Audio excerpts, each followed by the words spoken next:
Welcome to Stitchery Stories, where textile artists share their life in fabric and thread, inspiration, techniques, disasters and delights. And I'm Susan Reeks, enthusiastic embroiderer and textile art dabbler who also loves podcasting. So take a break and enjoy our light-hearted chat, and please share with your friends so they can enjoy it too.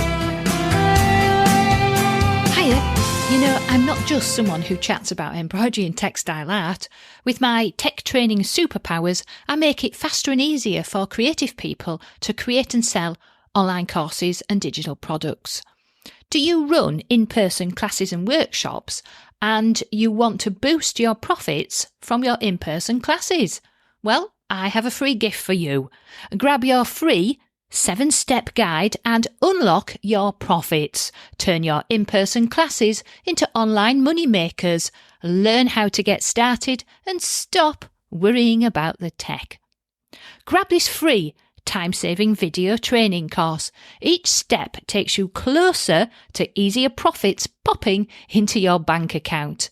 Your in-person classes are proven money makers, but costs are rising and they are a lot of time-sucking hassle. You want to reach more students, yet travel less. You want to release your valuable time. You want sensible, practical tech solutions. And you think that on-demand online courses could be the answer. And you want some proper training and support to do it. This 7-step video training course has been designed especially for you. Creating profitable, on-demand online versions of your popular in-person classes can be much faster and easier than you think it can. Grab this guide and you can do this. Head over to stitcherystories.com and hit the big orange button on the homepage. Simply add your name and email address for instant access to the course and you can get started today. And now here is this week's fabulous guest. Hello and welcome today to our lovely guest, Jayne Emerson. Hi, Jayne. Hi, Sue. Brilliant to speak to you again. So Jayne's one of the rare creatures who I've dragged back in to come and chat to us as a bit of an update, actually, because when was it, Jayne, when we spoke? No, 2018, I think it was. Yes, you were episode number 41. I can't believe it was that long ago, Sue. It's so long ago, isn't it? I know when I was speaking to Hayley a couple of weeks ago, then we were saying the same thing. In fact, I think she was the episode either before or after you, so that's kind of weird. Anyway, everybody, Jayne, let me find her bio. Based in rural Gloucestershire, Jayne creates the seeds of ideas for both fashion and interior textiles. She loves to reimagine and combine techniques, including applique, needle felting and patchwork, selling her work internationally to clients, including Dior, Chanel and Louis Vuitton. Jayne has exhibited across the UK and published 6 craft books. She graduated from Loughborough College of Art with a first-class honours degree in multimedia textiles before completing her Masters in Fashion at Central St Martin's. Now, Jayne has recorded 3 online courses.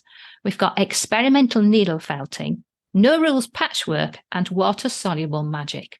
And she opened her membership, the No Rules Textile Society, in March 2021. Gosh, Jayne, that's 2 years ago as well, isn't it? Crikey. It's a wonderful community of textile adventurers who inspire and encourage each other, embracing play, happy accents, and all the what-ifs. And Jayne, the best place to find her is on her website, and all her links, of course, will be on her episode of Stitchery Stories, so I won't waste time waffling on through those. Right then, so Jayne, let's start off before we get too bogged down in everything. Do you want to just give us a quick outline of what you're working on at the moment and what's got you excited, apart from coming back to see me, of course? Oh, gosh. Yes, what I'm working on at the moment. Do you know, at the moment, I've just been recording a free workshop for the Making Zen retreat, which is quite exciting. So, and it's about weaving on your sewing machine. Oh, weaving at all, really. But I just like to weave like structures using fabric, and so I recorded a free video for that, and it's It's a little bundle that's included. It's really interesting doing a retreat with like 20 other artists. So that's in May. And last weekend, I did a workshop with Elizabeth Ashdown, who does gorgeous passementerie. And I've been meaning to speak to her, to learn this ever since I interviewed her for the No Rules Textile Society, and I was just blown away. And of course, I'm not doing passementerie properly. I'm going to say, you and passementerie. I'm doing it on my sewing machine with water-soluble fabric, and kind of taking the idea of it and doing it quickly. And the other thing that I was doing was pulling threads out of ready-made weaves and then weaving the passementerie design through it. So impatient passementerie from me. Oh, crikey. Right. First of all, before anybody sits there going, what the hell are you two talking about? So passementerie is the posh word for like making beautiful cords, isn't it really? Cords and tassels, that kind of thing. It's an endangered craft. It is an endangered Elizabeth craft. Ashdown celebrates it beautifully and does it in really bright colours. And she was on the front cover of Embroidery magazine. Yes, exactly, because she is another one on my must get to talk to a list, actually. So yeah, so there we are. So passementerie is making beautiful cords and tassels out of silk and thread and all sorts of things. And then Jayne turns up. So I wanted to learn how to do it properly. I'm sorry, I shouldn't. My goodness, it takes a while. The student from hell. No, I was good. My partner said it was the quietest he'd ever seen me for 3 hours. He was like, "You just didn't speak." I was like, "This is amazing. It's so fascinating."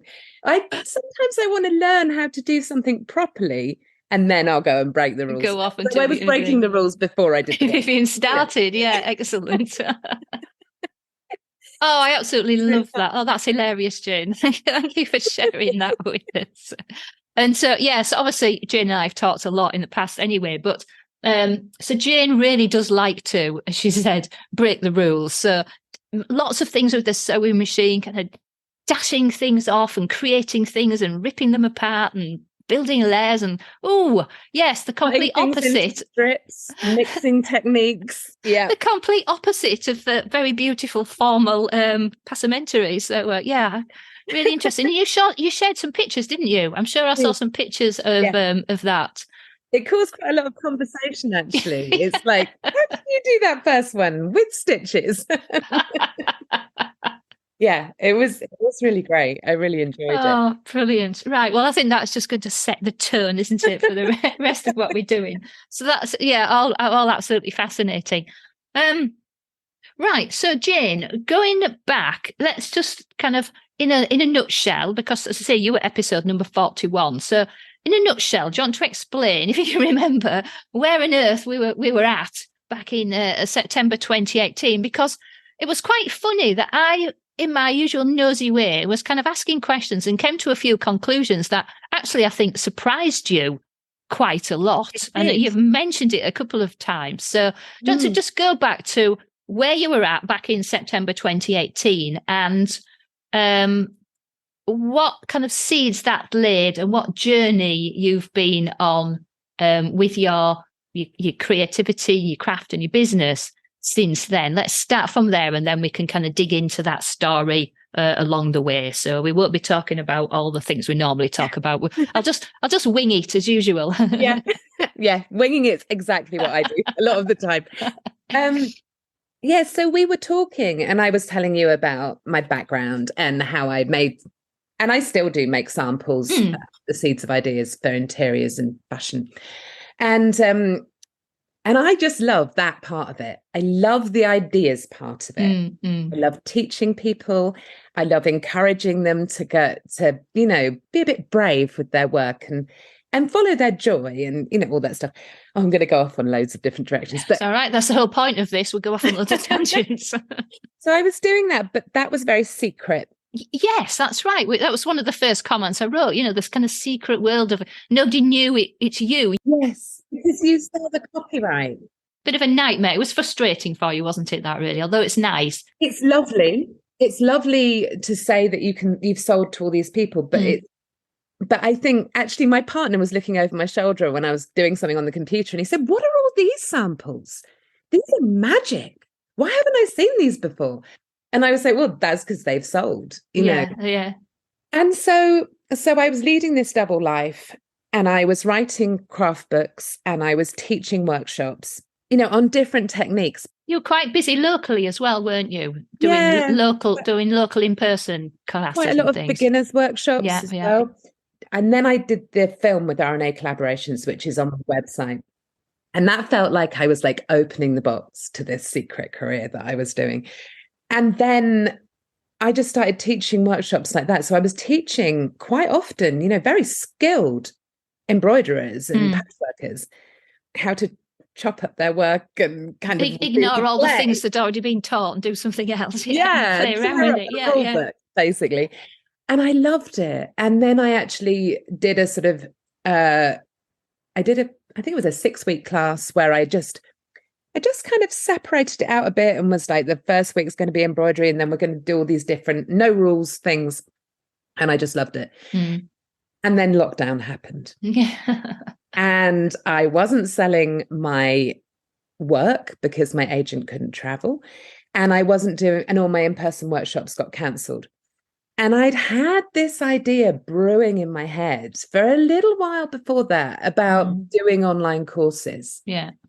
And I'd sort of investigated a little bit into it, but didn't quite know how it all worked. And we were talking about this before. I literally I think what I did was I went on a few other people's workshops to see how they'd done it. Right, and saw what I liked. And it was Karen Stamper's workshops. She's a collage artist. And she'd just done very short videos showing techniques and then go, jump off from here and see where that takes you. Recording her kind of ideas as, you know, as she was talking, as she was doing it. And I really liked that kind of 3-4 minute quick video, because my attention fits in with your work as well, isn't it? Because your even like your samples and things are all, and this doesn't probably sounds dismissive, it doesn't mean to be, but it's quick. It's like, you know, while you thought and you think, wow, if I take this and change that, and it's not the sort of thing where it's very classical, precise stitching and text forever, and it's, you know, so I think that approach I could see working well. Clever trickery technique that makes it look complicated, but it's not. And the other trick that I kind of love to do is nothing is ever wasted. If something goes wrong, it goes in the suitcase of wrongness. A suitcase of wrongness. And when I come up with another technique, like, you know, I just love jelly plating at the moment on fabric, wrong fabrics that have got a lot of texture on them, but didn't quite work color-wise, or they were too dull. And then suddenly you'll roll a white acrylic over that fabric and it looks incredible. You know, so I like layering up the work that I've done. I couldn't do that straight off into one piece. My impatience just wouldn't handle it. And I also think when you set out to try and make a masterpiece, it rarely works. It's not going to be one, is it? Yeah. It was quite a revelation to me that sort of painters work on 6 pieces at a time, because I'll often do that. I'll be like, no, that's not working now. I'll just push that over there and I'll work on this piece, and eventually everything will come together, you know. So anyway, but also because I'd been making all these samples for so many years, I didn't quite know how my process was working. I just knew that there was a library of techniques in my head, like my friend's wardrobe of techniques. And I was kind of mixing them up and bringing them out appropriately. And I kind of if I was going to teach, I needed some kind of structure to that. Yeah, definitely. Yeah. And all the good samples were in another suitcase, just all mixed up as well. So I've been thinking about the idea of kind of word prompts. Well, first off, I'd made these 2 online courses. So first off, I did a visual version of my books, I suppose, that I'd written on needle felting, but updated with techniques. So it really helped that I'd written books, because there's a structure to books. Yeah, exactly. I was kind of putting that into my computer, and instead of having to like write all the instructions and film the stills one by one, I could just video it. Yeah. And so that was what I was doing. And they would be quick as well, because I really didn't know how to edit them. I just film them and upload them. Um, so I did that. And then that was just amazing, because I released it, and it does feel really good to have, 50 people book onto your course. And it financially and, professionally, it's really good. Right. Well, I'll come back to that, because that's something that I really want to emphasize. It's part of the joy of having put the huge amount of effort into creating that course. And then you can finally see some money popping into your account when you were off doing something else. And it's like, yes, it's the best feeling ever. The other joy, though, is, Susan, is you can reach so far. When you're teaching in-person workshops, it's quite local, or to where you can travel to realistically. And then suddenly there's people from Australia on your workshop. And and you can afford then to be quite niche, I suppose, to go, look, this is for impatient creative rebels, come in if you like the idea of that. And so, so that was brilliant. And then so I decided from that I would make one on no rules patchwork, even though I'm really not. I had to really be blatant and go, this is not a patchwork course. This is because I think I was listening to our previous podcast this morning, and I said that I'd come across crumb quilting, and I would often come across patchwork techniques that I wouldn't realize were a thing, but I'd sort of accidentally done them within my chopping up embroidery. Right. Yes. I knew it would work, but I wasn't quite sure how. So then I'd find it. And so, just breaking the rules and using your scraps and doing all that. And so I filmed that course. And then I was sort of compartmentalizing all my samples into boxes. Right. I was thinking about words, like just words like stripes and dots and improv and, lace. All right. Yeah. And so I started to sort of file my samples into those kind of boxes. And I just loved the idea of words. I like the idea of play. I like the idea of differences. I like the idea of going, oh, let's put lace with needle felting, because that's quite different. And the textures are really different. How do we do that? Yeah.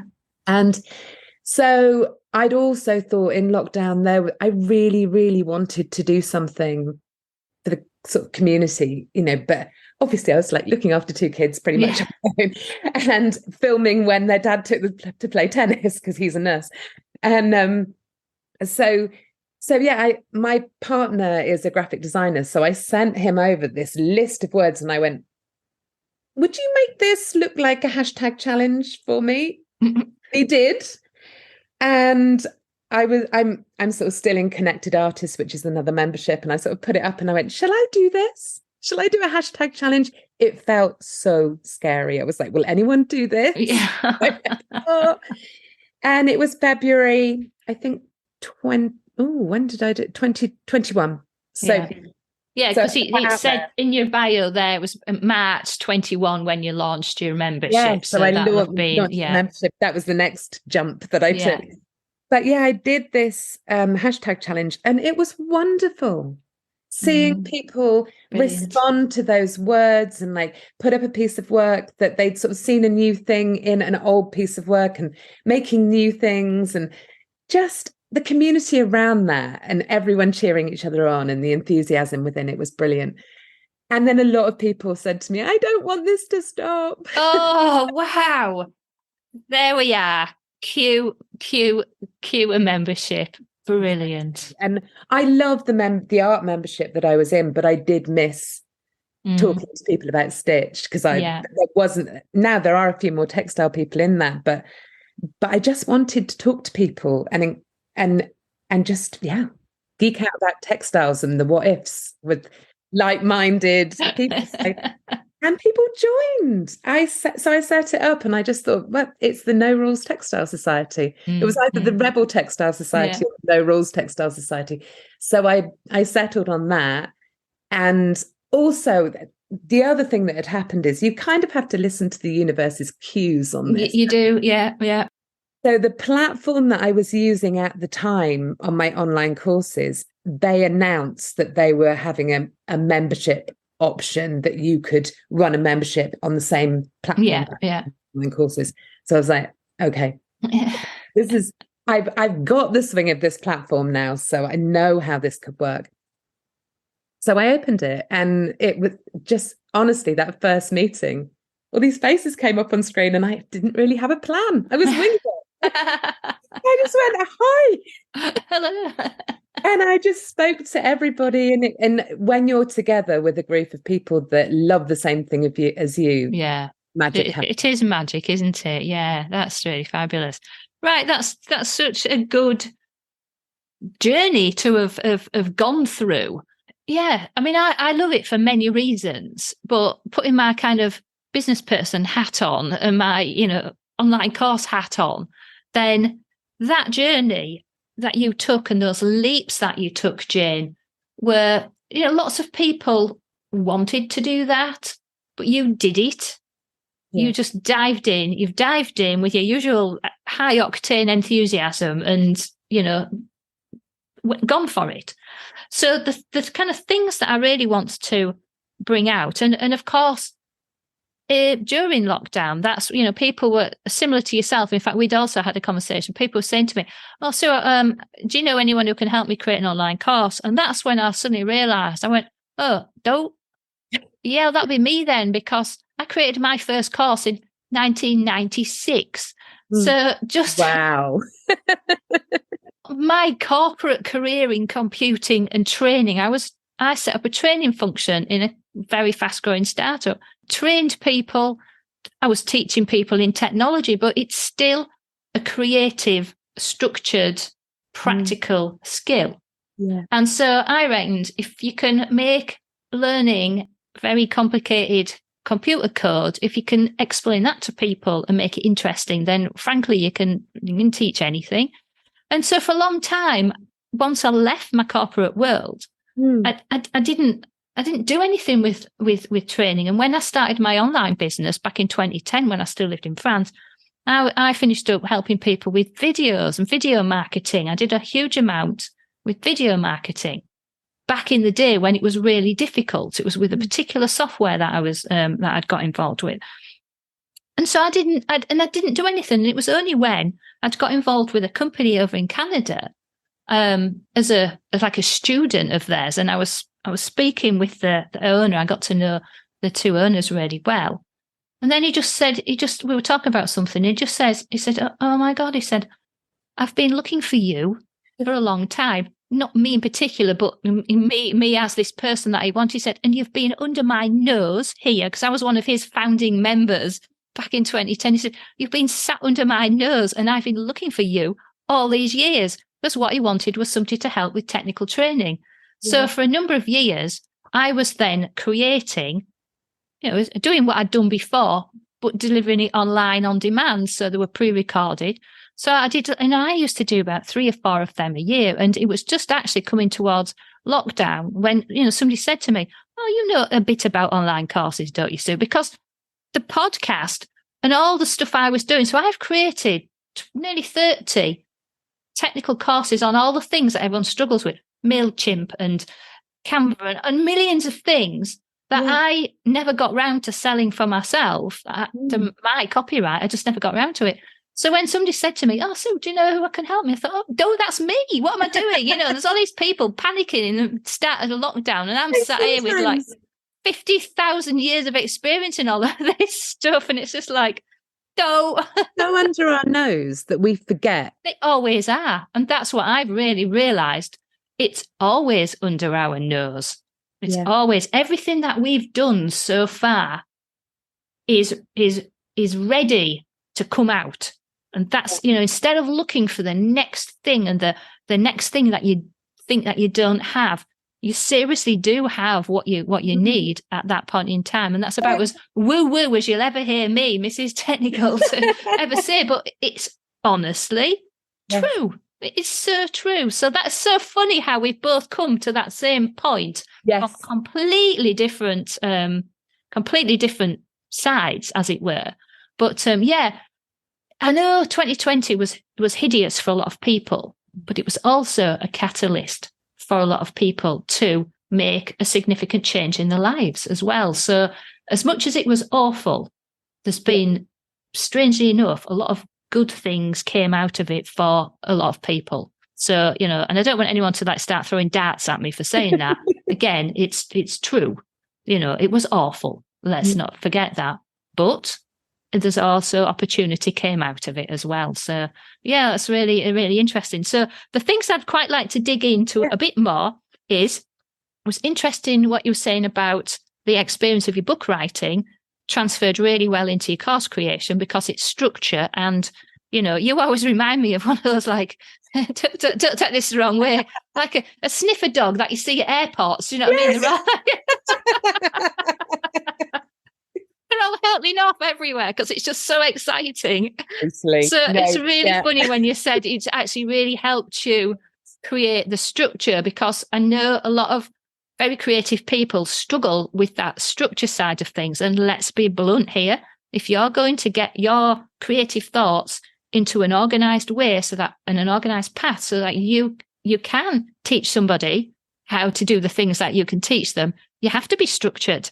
And you can't be all over the place, because otherwise it won't work. So that was interesting. And the other two things is about the niche and the kind of joy of getting those sales. So I think if we spend more time diving into those aspects of a creative business, people want to know about what you do with all your threads and stuff and your mad samples.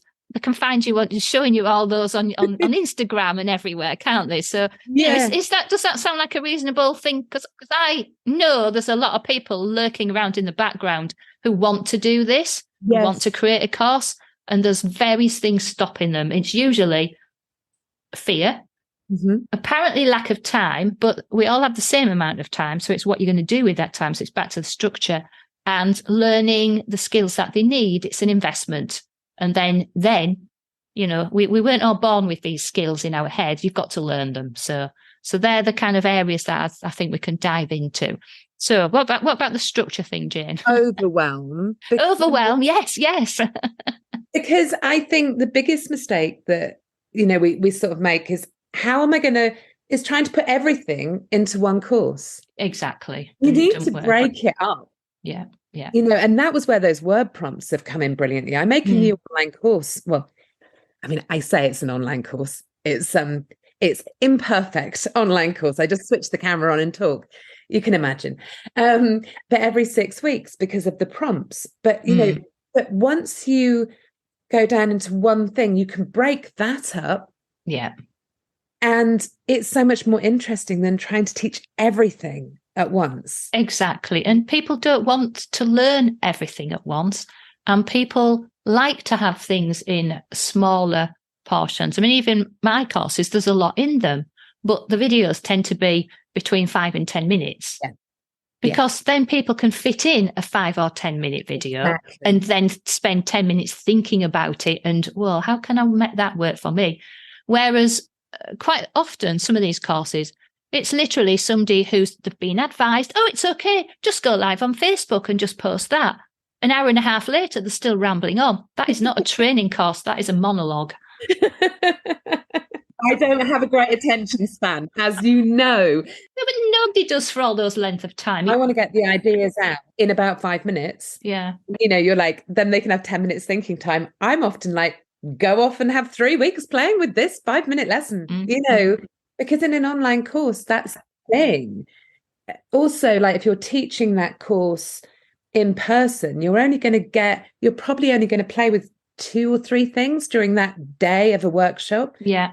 But you've got all of those nuggets of inspiration in an online course. Yeah. And you can keep going back to it and just take bits.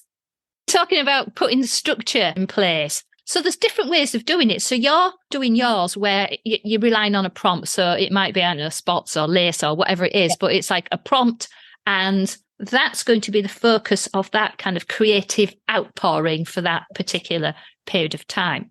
So there's that approach, because then there's no linearity to it. It doesn't matter if you turn up 2 years after you started. It's not a linear process that you're teaching. Yeah, I think when artists have something signature that they're known for, that's probably the thing they should teach maybe. But yeah, just start breaking down the steps. I always say it's a bit like, imagine if there was a carpenter over there and he had a very simple table and he said, oh, it's fine, it's really easy, you can just make this. I'd be like, no, I don't understand. What materials are you using? How do you cut it? What do so suddenly when you start breaking down those steps. That's right, yeah. And even if people already know that, they still want to hear your version. Like, I'm so glad you said that. I'm so glad you said that because, so there's the kind of two main ways is like what you're doing is prompts and it's not linear.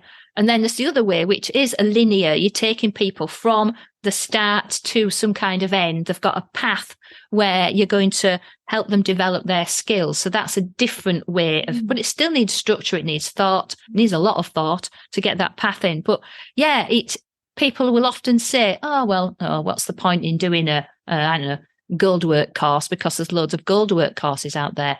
Yeah, but they're all different. Yes. And there may well be all competing against each other already. So why not think, well, can you do a really basic one or a really modern one or a one for a certain group of people or focus on a certain style? They're all in different styles. And that's the whole thing about textile art, that really we're never going to run out of things to make or look at because you can take the same thread and fabric and make an infinite number of things, and different artists have got like the signature style, and so people want to learn from them their way of doing gold work, not everybody else's way. So don't ever anybody please let it stop you that you think there's already too many out there. What it means is there's a demand for those things. That's true. We almost have to put our blinkers on and be completely ourselves. Yeah. If you teach what brings you joy, and is uniquely you and is your passion, it shines through.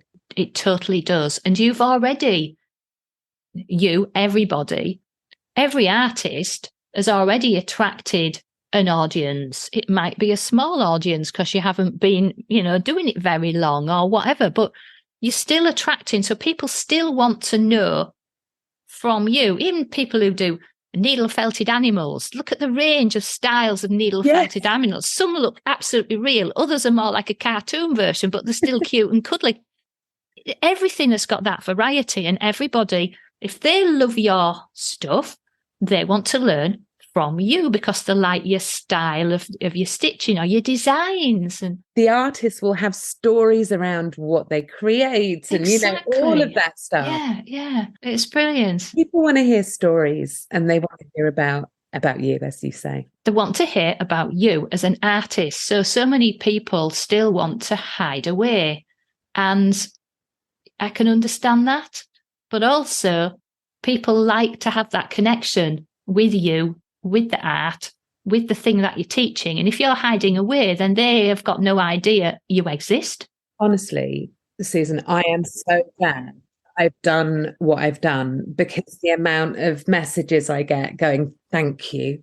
You have given me permission to play and do this. And it's okay that I don't finish things or I'm impatient, because you validate. It's going to be not for everybody, but it's wonderful, and it doesn't make us feel weird anymore. I like this. It's okay. And actually, what I've really learned as well is, I'm not taking people to a finished thing, but I'm giving them permission that actually just to play and not make finished items is okay too. This thing that we do is the most beautiful meditative process. Yeah. When you're in flow, if you lose half an hour doing something that's just joyous to you and you're just playing, that's really good for you. It totally is. And I know when I was speaking to, I don't know, one of my recent guests, and it's like, we've always had that kind of a bit of a joke in that, certainly with the hand embroidery, It's like, oh, what unfinished objects have you got lying around? And actually, sometimes that's and it may come across as being, are we being critical? But no, it's just like a joke, because some of these they were started so long ago, and they're not going to be finished, because maybe you don't need to finish it anymore, because you learned what you were going to learn from that piece. So I kind of I've reframed that. I thought, yeah, it may come across as like, well, you've got to finish everything. No, not at all. What we're just saying is it's just like a classic joke, really, more than anything. And they don't have to be finished. We're too hard on ourselves, So I might stop asking that question, actually, unless someone's got a funny story. What exciting unfinished items have you got left? Because sometimes I'll put them on the wall and it literally will be 3 years until I'm like, I know what I'm going to do with you. Yes, I bought this roll of like, it's beautiful scalloped Victorian edging, silk edging. And I literally had that in my studio. I mean, I know it's not an unfinished product, but it was a thing that I bought, and that's part of my process. I had it in my studio for about 3 years. Was it too good to use? Oh, it's a shame to use this. Yes, it was beautiful, but I didn't know how to use it. I really enjoy, Sue, making things, really reinventing vintage so they look modern. Yeah. So the ingredient is Victorian or old, but somehow it's transformed into like graphic. And so in the end, I was like, I know, I cut these things vertically. So scallop was, they were these long strips, and I've made it into one of my favorite textile pieces. Oh, wow. I love it now. And often these things, you've got to know when your best creative time is. It's really when I sneak in here just before I go to bed, put the light on and have a mooch around, and I'm like, that. It's almost like the rest of my crazy brain is shut down. Yeah. And there's room. There's room to think now and play. Yeah. I get ideas. Yeah, there's room for that light bulb, isn't there? Yeah, and sometimes it will be just the simplest of techniques, and I love those. That is just clever and impactful. It doesn't take you very long, but it's the thought and all the playing.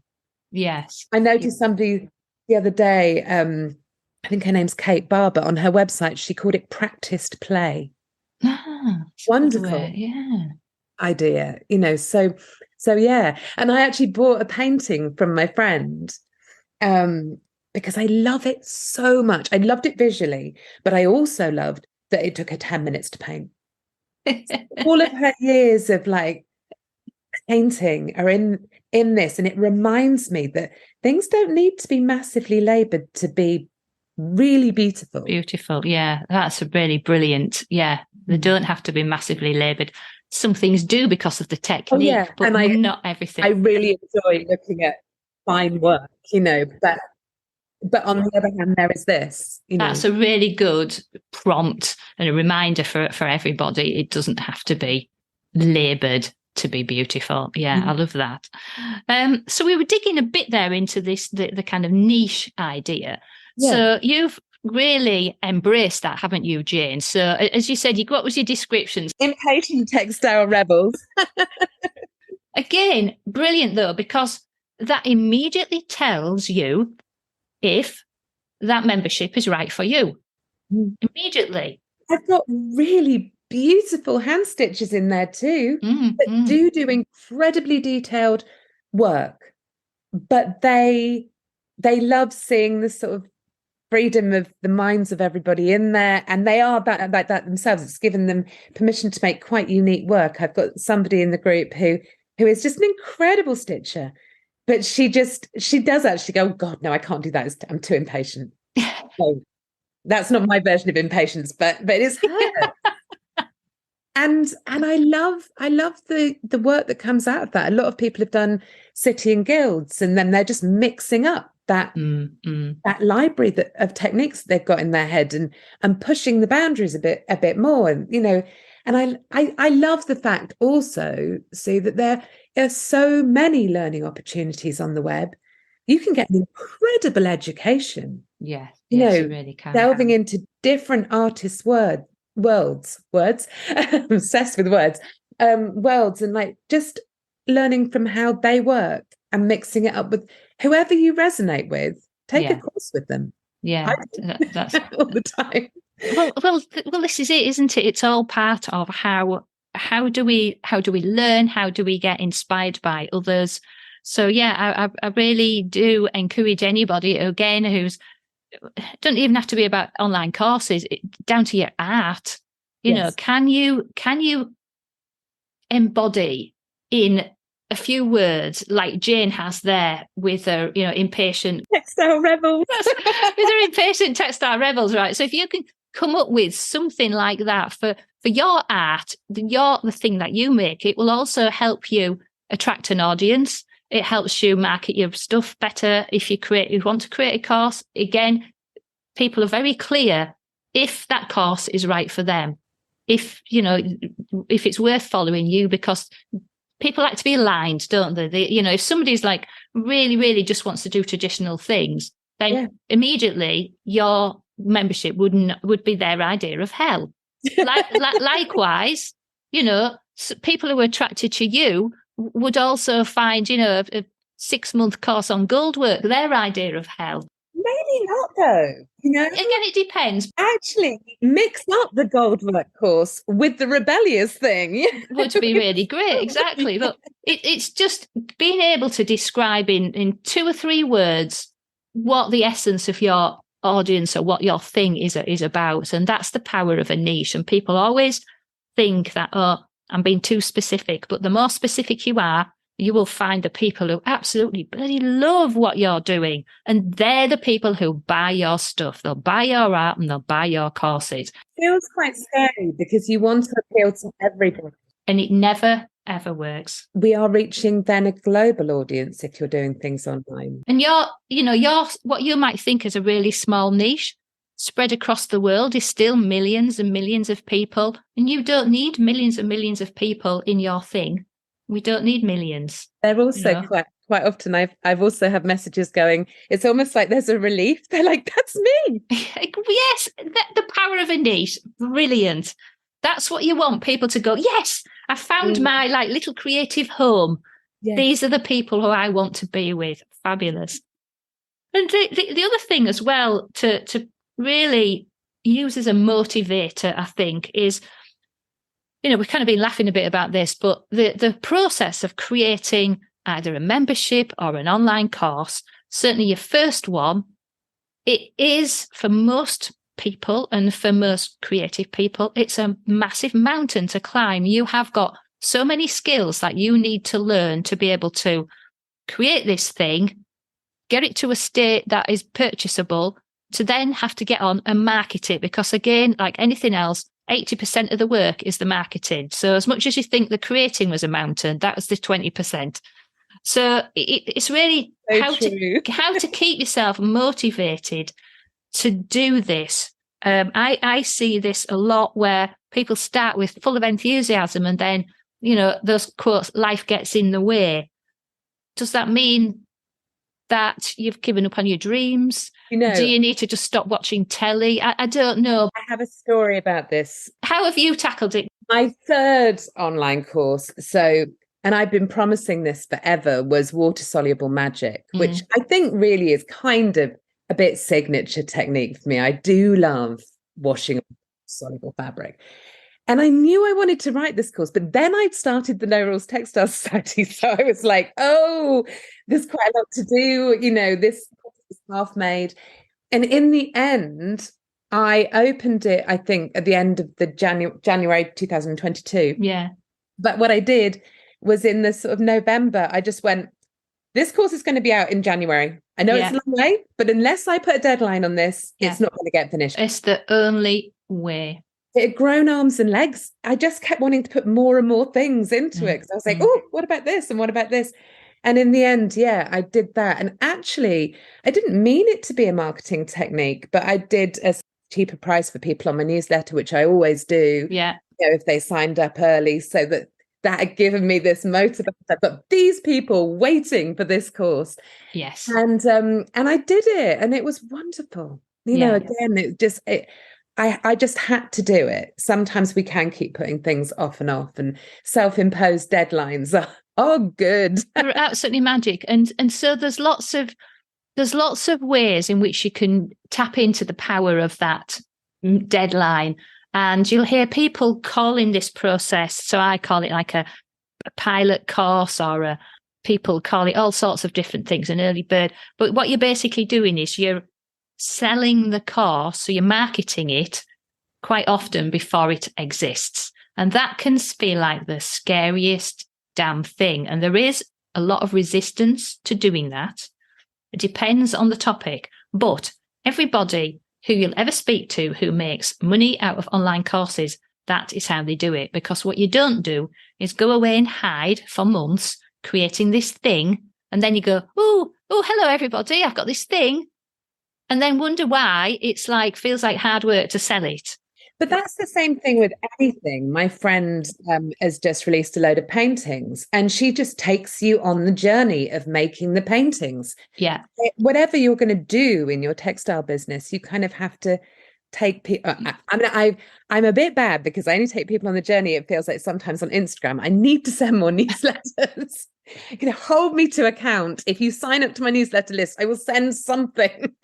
Because at least at newsletter, you own that list. You own nothing on Instagram. And Instagram could just exactly ban you in a minute and you're lost, or somebody clones your account. Yes. There's a lot of that going on at the moment. But exactly. anyway, so that's really great for you to have experienced doing that. Now, I know for some people are doing courses where it's like a lot of intricate hand embroidery. Just creating the samples takes a long time, but still. So in that case, it really is the way to do it, is to start marketing. I'm doing this course. It's going to be out, even if you say, like you said, it's going to be out in January, give yourself a couple of months. It's going to be out in January. But if you want to sign up now as an early bird, because then you've got some sales in the bank. It's lovely knowing that people want this. And you've got to deliver it now because they damn well paid you. So all the other life gets in the way stuff, you have to work around it. And yes, it can be really hard work. Say when I was creating all the courses for the technology courses, they were very intense. And I used to really struggle with my hand from all the video editing because they were all screen demos of software. So you've got to think about the examples. There's, a lot to them. And I would literally block out a month. Right, I'm going to get this course done in a month. I'm going to deliver a module a week. We had to, deliver stuff. So it was very, very intense. But I would say, I'm not doing anything. I'm not going anywhere. I'm not going away on weekends. I'm not doing nout. All I'm doing is this damn course because I got paid. In that space. You get in that space because otherwise you forget where you were and you forget what you were doing. Whereas if I just cracked on with it in that month, and I got the same amount of money for it, so I might as well cram it into a shorter period of time. I could have dragged it on for months, but what's the point? Because I had another one to do. I guess I work very similarly to that, and I'd rather kind of work intensely for 3 days and then have a day off, 2 days off or whatever. But actually, and the other thing with my membership, I've had to create so much content because I promise it every 6 weeks. That has been the best thing. Creating a membership that I wanted to be in myself. I've learned so much in the last 2 years. Brilliant. Going back over things that I've wanted to re-explore, like thermagauze, that burnout fabric and unmaking prompts. And I revisited things that I was doing at art college, 30 years ago. And it's wonderful to revisit that and have an excuse to. Yeah, there we are. Yeah. Yes. And share it. It's the ultimate, we're saying about the joy of creating this thing and then money pops into your account and people love it.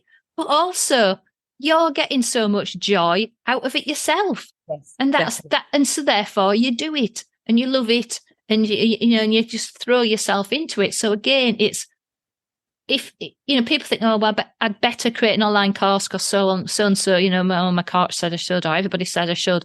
But if actually you feel uncomfortable in doing that, you really feel uncomfortable in getting your face out there, you really feel uncomfortable about doing it, then maybe it's not for you. So don't find the thing that fits for you. We're having a conversation about podcasting as well. Oh, everybody needs a podcast. No, they don't. Do the thing that generates joy for you, and then it will grow into a success. Yes. Follow the joy. Absolutely is is the way. So what would you say your top 3 tips are for running like a membership then, Jayne? What were the kind of top 3 lessons learned that you would like to pass on just to be anyone? honest about what you really love, and about the people that you want to attract. Yeah. So when I first put that description out, very scary. Just make something that you would like to be in yourself. That is it. And no, I think, you've got to know that you want to do that, and I think I sort of found that by being in things myself, or doing the online courses, which ones do I like, and then, and just sort of not trying to be something you're not. Yeah, that never works, does it? Yeah. I think they're really great points there, Jayne. Thank you very much for sharing that with us. So I think then to wrap up, I think this has been a really good catch up and move forward of like the very intense, really, journey that you've been on over the last, several years now, taking your creative business into a different direction altogether. And are you finding it more satisfying? More joyful. I think the tricky thing was, Susan, when lockdown eased, I started trying to do all the things again I was doing before on top of the things I'm doing now. That wasn't so clever because you get burnt out quite easily. So I'm just trying to like not put in too many in-person workshops. So I was talking to a group last Friday, and I do love the interaction. And I just it's because in my in-person workshops, I just wrote this reminder that it's celebrating individual journeys as well of people. I just love that. But and I'm not selling so many designs now because I'm so enjoying sharing everything that I'm doing. And I kind of need to share what I'm doing to show people what offerings I have. So it's hard to drop things. It's hard to say no, but sometimes you kind of have to concentrate on the things that you're really, really enjoying and is the way forward that you want to go. Absolutely have to. I've done several videos on my website, everybody. If anyone's interested in this, on my Virtuality Works website, I've got a thing called my resource centre. There's loads of videos. I often went live on Instagram. I haven't done any for a while. Talking about this kind of thing. What are you going to say no to actually be a success? And when I posted that question a couple of years ago, people said, oh, well, don't you have to say yes? I said, no. You can't say yes to the important thing if everything is cluttered up with things that are now actually not serving you, not actually making any money. What are the things at the bottom that are the least profitable? Get rid of those and actually get on and create, so I talk about leverage with a course. It's the ultimate leverage. You put the time in now and then you sell it over and over and over again. It's not like my technology courses that go out of date. What do you want to be known for? Yeah. Where do you want to be in the next 5 years? I like showing people those magic samples. I do love selling them and maybe at some point, maybe I will do a few, and keep selling them. I mean, I am still selling. Yeah. But my focus is on sharing what I do because I love it. Because you love it. Yeah, that's fabulous. And it's interesting there what you're saying about your in-person. So, again, there's a lot of people now who are, it's nice to be able to go back to an in-person class. However, from the aspect of delivery, God, the price, the costs have gone up, fuel, heating places, everything. Everyone's costs have gone up. And it can be, as you say, it's exhausting, carting your stuff around from this hall and that place and all the rest of it. And quite often when I've spoken to people, they say, yeah, but I like doing my in-person classes and I prefer to do that. Okay, that's fine. Don't forget what happened 3 years ago when, and if people get ill, you can't do them. So there's loads of good reasons why creating a version. So again, there seems to be this idea of, well, if you do online courses, then you're not going to do in-person ones anymore. Who said? Why not use the in-persons as the icing on the cake? maybe the more expensive. You know, you can have both is what I'm getting at. You can have both. And when you have both, you're going to make more money with less hassle.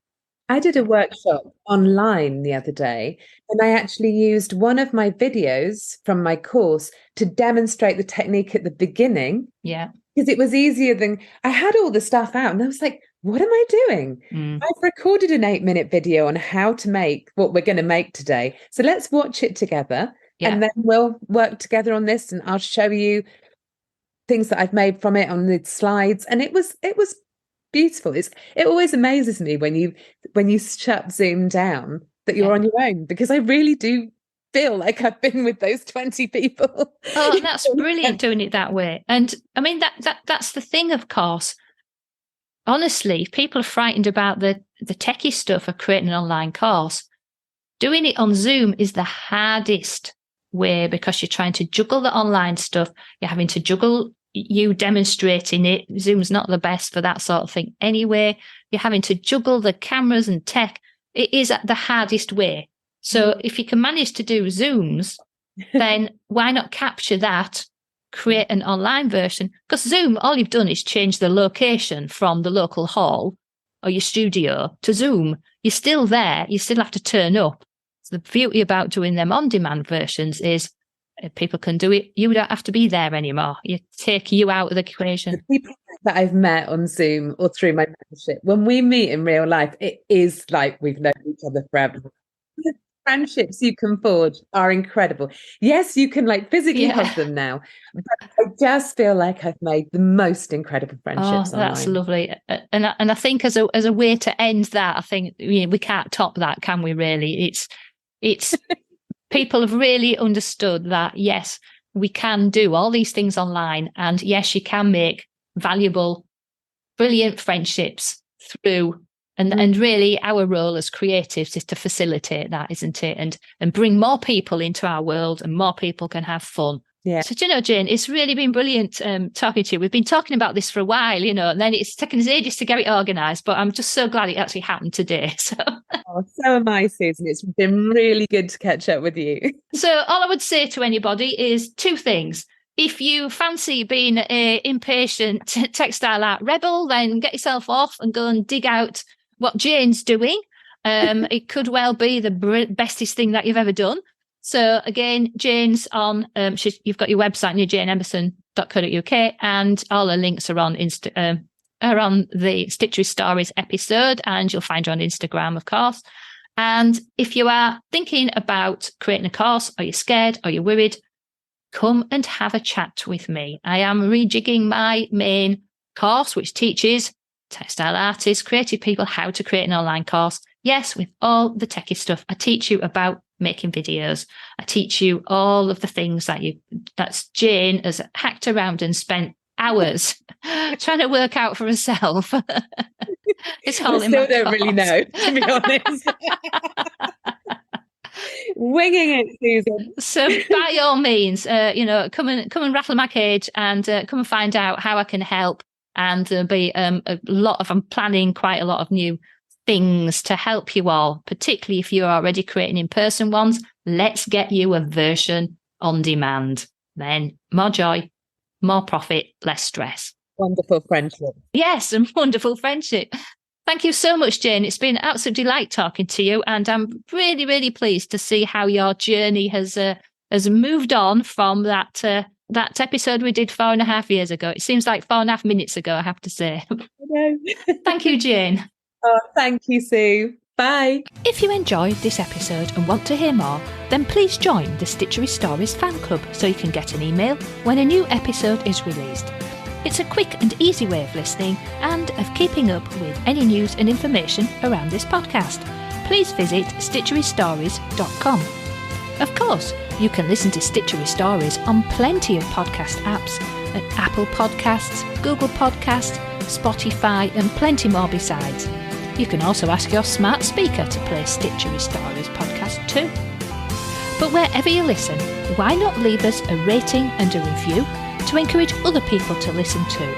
I very much appreciate you taking the time to do that for me. So that is the end of our Stitchery story for today. Keep stitching, keep keep smiling and keep creating your very own Stitchery Stories.